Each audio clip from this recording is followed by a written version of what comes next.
Selamat pagi Indonesia. Anda menyaksikan seputar Bali terkini pukul 10 WITA bersama saya Dwi Priawan. Pemirsa, memasuki triwulan ketiga tahun 2016, sektor properti di Bali masih mengalami kelesuan. Menurut anggota DPC Real Estate Indonesia Cabang Tabanan Bagio Utomo, kelesuan akibat rendahnya daya beli masyarakat dipengaruhi ekonomi global.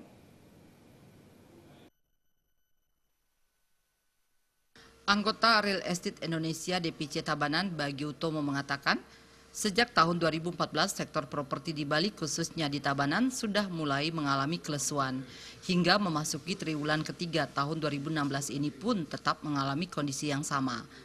Melemahnya sektor properti akibat daya beli masyarakat yang rendah dipengaruhi oleh kondisi ekonomi global. Melemahnya sektor properti membuat banyak pengusaha yang meminjam modal dari perbankan mengalami kerugian besar hingga mengalami gulung tikar akibat tidak bisa mengembalikan pinjaman mereka. Menurut Bagio Utomo, masyarakat kini lebih memilih mengalihkan uangnya untuk mengutamakan pada pembelian kebutuhan primernya dan sangat sedikit berinvestasi di sektor properti.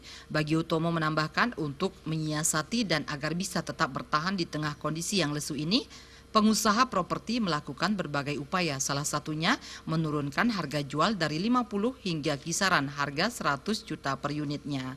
Dengan demikian diharapkan mampu menggairahkan sektor properti di tengah kondisi yang lesu.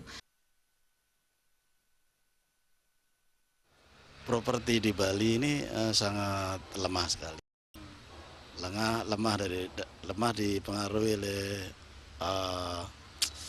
ekonomi global.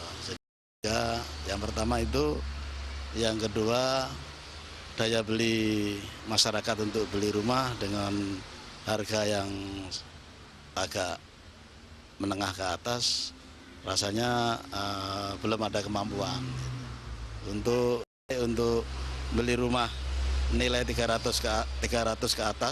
juta ke atas, terlalu berat bagi masyarakat berpendapatan rendah.